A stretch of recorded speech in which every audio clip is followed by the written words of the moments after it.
আসসালামু আলাইকুম। আজকে দেখাবো টুকরা কাপড় দিয়ে কত সুন্দর টেবিল ম্যাট বানানো যায়। দেখেন, আমি টুকরা কাপড়গুলো একটা ব্যাগে রেখেছিলাম, ছোট ছোট টুকরা। এগুলো আমরা অনেকে ফেলে দিই। দেখেন, আমি ছোট টুকরাগুলো একত্রে মিলিয়ে নিচ্ছি।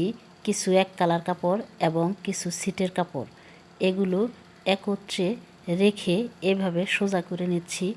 তারপর এগুলো 5 ইঞ্চি পাশে এবং 5 ইঞ্চি চওড়া, লম্বা 5 ইঞ্চি এবং কি চওড়া 5 ইঞ্চি কেটে নেব। কেটে নিলে দেখেন এরকম সব দিক দিয়ে সমান হবে। প্রত্যেকটা টুকরাই যেন চতুর্দিকে সমান হয়, ছোট বড় যেন না হয়, তাহলে দেখতে খারাপ লাগবে। এরপর আমরা এক কালার কাপড় নিয়ে নেব। দেখেন, এক কালার কাপড়টা 2 ইঞ্চি 3 ইঞ্চি চওড়া, যে যেরকম নেন। আমি 3 ইঞ্চি চওড়া নিলাম এবং এটা সাইড সেলাইয়ের জন্য নেওয়া হবে। এটা অনেকটুকু লাগবে, ছোট টুকরায় হয় না, এটা সাধারণত বড় টুকরাই লাগে। এই কাপড়টা আমরা সাইডে সেলাই দেব। এখন দেখেন, এক কালারের সাথে আমরা সিটের এক টুকরা জয়েন দেব। এভাবে জয়েন দেওয়ার পর দেখেন আবার আমরা একটা সিটের সাথে একটা এক কালার জয়েন দেব। দুইটা বানানোর পর আমরা এই দুটাকে আবার একত্রে করব। এই কালারের সাথে সিট মিলাবো এবং কি সিটের সাথে এক কালার মিলাবো। 4টে একত্রে জয়েন দিলে এরকম চতুর্পাশে সমান হয়। এভাবে অনেকগুলো আমি বানিয়ে রেখেছি। দেখেন, ভিডিওটা বড় হবে দেখে আমি একটা বুঝালাম। এভাবে অনেকগুলো লাগে। একটার সাথে আমরা ওই এক কালার কাপড় রাখছি, এই কাপড়টা আমরা লাগিয়ে নেব। লাগানোর পরে দেখেন এটার সাথে আবার ওই জয়েন 4 টুকরা ওগুলো আরেকটা লাগাবো। এভাবে জয়েন দিলে কাপড়টা লম্বা হবে।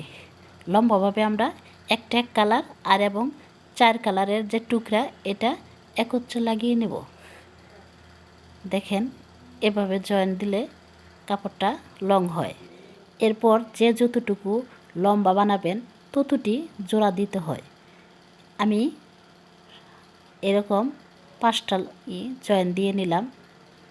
5টা জয়েন দেওয়ার পরে দেখেন লম্বা কতটুকু হলো। এই লম্বা হওয়ার পর আমরা এই লম্বাভাবে আবার এক কালার কাপড় লাগাবো। এভাবে জয়েন হওয়ার পর লম্বাভাবে এক কালার কাপড় এই সাইডেও দেব। দেখেন,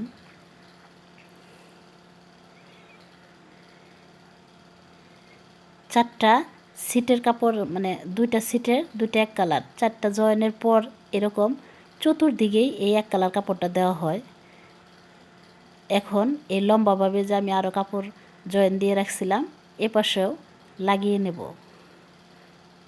দেখেন, এভাবে আমি 3টা পাট লাগাবো। 3টা পাট লাগানোর পর আমার যে চওড়া প্রয়োজন সেটা হয়ে যাবে।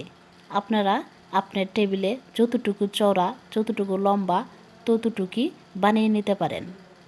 আমার এই 3 সের হলেই চওড়া হয়ে যাবে। দেখেন কত সুন্দর একটা টেবিল ম্যাট হয়ে যাচ্ছে।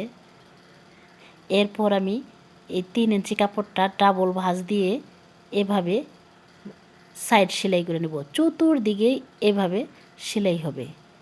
চতুর্দিকে সেলাই দিলে এটা দেখতে ভালো লাগে।